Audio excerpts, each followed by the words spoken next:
नमस्कार दोस्तों, स्वागत है आप सभी लोगों का आपके अपने चैनल RRR क्लासेस पे। तो आज की क्लास में हम आप लोगों के लिए बहुत ही इम्पोर्टेंट क्वेश्चन लेके आए हैं जो कि आपके किसी भी एग्जामिनेशन के लिए बहुत ही हेल्पफुल रहने वाला है। तो जितने लोग भी फर्स्ट टाइम मेरे चैनल पे विजिट कर रहे हैं वो चैनल के वीडियो को लाइक कीजिए और साथ में चैनल को सब्सक्राइब कीजिए। तो आज का हमारा पहला क्वेश्चन है, निम्नलिखित युग्मों में से कौन सा सही रूप में सुमेलित है। यहाँ पे आपके ऑप्शन दिए गए हैं, क्वेश्चन दिए गए हैं और यहाँ पे उसके लिए आंसर दिया गया है। तो आपको चेक करना है कि कौन सा सही है। दीवाने बंदगान फिरोज तुगलक, दीवाने मुस्खराज बलबन, दीवाने कोई अलाउद्दीन खिलजी और दीवाने अर्ज मोहम्मद तुगलक। तो हम देखेंगे कि यहाँ पे आपका ऑप्शन जो है ए सही होता है। दीवाने बंदगान का गठन किसने किया था, तो फिरोज तुगलक ने किया था। जबकि दीवाने मुस्कराज जो है इसका गठन किसने किया था, तो दीवाने मुस्कराज का गठन अलाउद्दीन खिलजी ने किया था। दीवाने कोही की स्थापना में मोहम्मद बिन तुगलक ने किया था। तो यहाँ पे ये दोनों आपके ऑप्शन क्या है, गलत हैं। और थर्ड देखेंगे दीवाने अर्ज की स्थापना किसने की थी, तो बलबन ने की थी और यहाँ मोहम्मद तुगलक दिया है, तो ये ऑप्शन भी आपका गलत होता है। यानी कि दीवानी बंदगान जो है ये आपका ऑप्शन ए सही होता है। इसकी स्थापना इस विभाग का गठन किसने किया था, तो फिरोज शाह तुगलक ने किया था और ये विभागों की देखरेख करता था। दीवाने बंदगान जो था वो विभाग जो है ये दासों की देखरेख करता था। और आप लोगों को बताएं तो फिरोज तुगलक है, इसको दासों की बहुत शौक था। यानी कि इसका जो शासनकाल था उस समय दासों की संख्या बढ़कर कितनी हो गई थी, तो उस समय दासों की संख्या बढ़कर 1,80,000 हो गई थी दासों की संख्या। तो यहाँ पे आपका ऑप्शन ए सही होता है। नेक्स्ट क्वेश्चन की ओर बढ़ते हैं। तो नेक्स्ट क्वेश्चन है हमारा, सल्तनत काल में दीवाने अमीर कोही विभाग निम्नलिखित में से किससे संबंधित था। ऑप्शन है सेना से, राजस्व से, कृषि से या मनोरंजन से। तो यहाँ पे आपका ऑप्शन जो है वो सी सही होता है, कृषि से। यानी कि मोहम्मद बिन तुगलक ने कृषि की उन्नति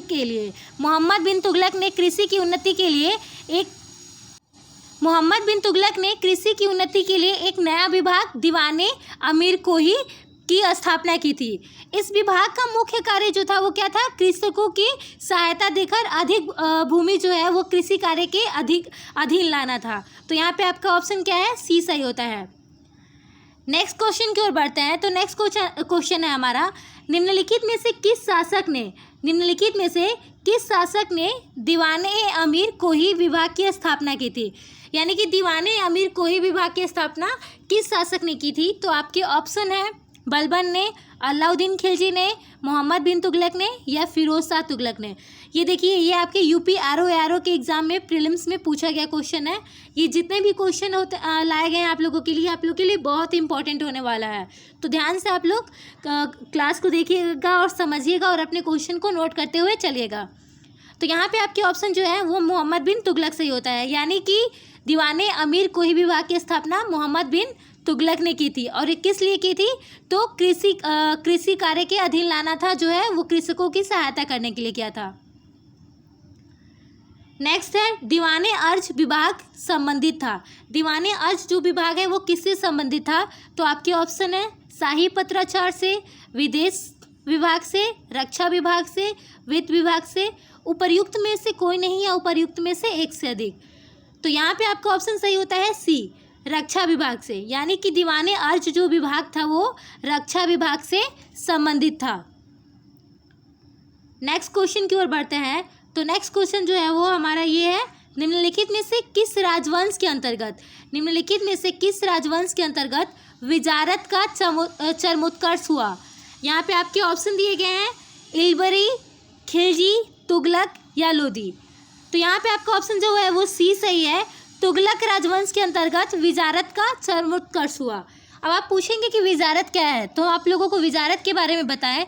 तो विजारत जो है वो एक ऐसी संस्था है जिसे इस्लामी संविधान में मान्यता ये दिया गया है कि जो गैर अरबी संस्थाओं को अंतर्मुक्त किया गया था। यानी कि जो भी गैर अरबी संस्थाएं थे उनको अंतर्मुक्त किया गया था तथा मुस्लिम सम्राटों के अधीन मंत्रिपरिषद के लिए जो नाम व्यवहार में लाए गए थे उसे ही विजारत की संज्ञा दी गई है।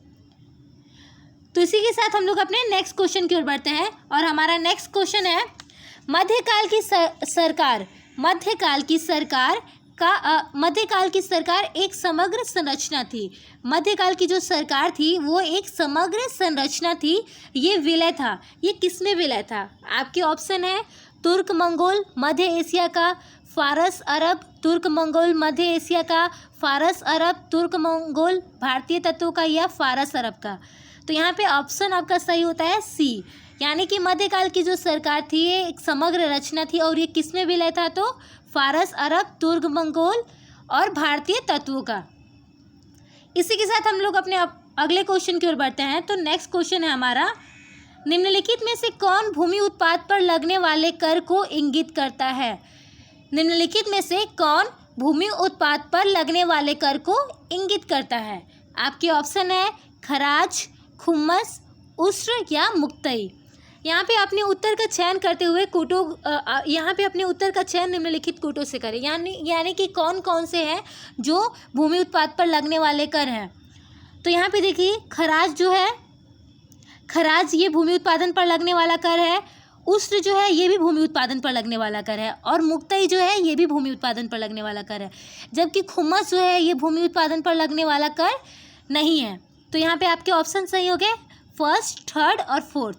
तो आप लोग देखेंगे कि फर्स्ट, थर्ड और फोर्थ किस में है? तो डी में है।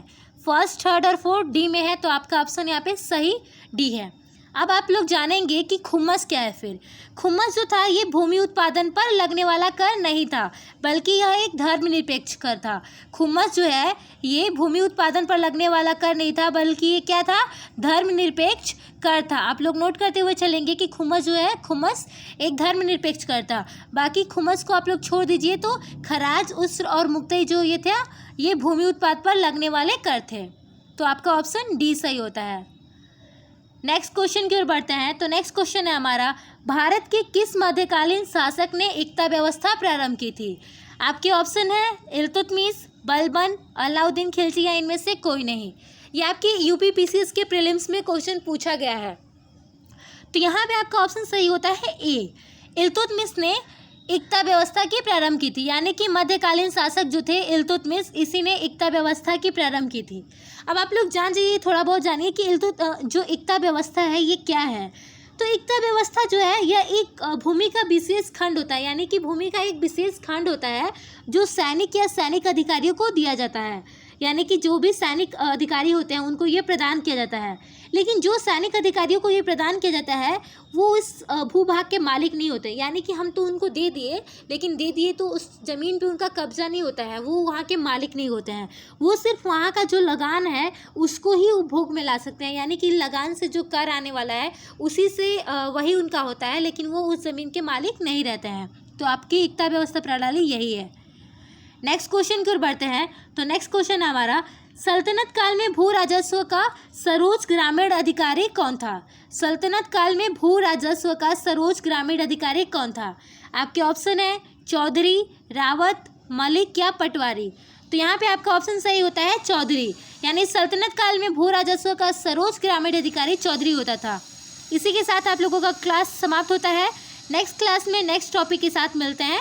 धन्यवाद।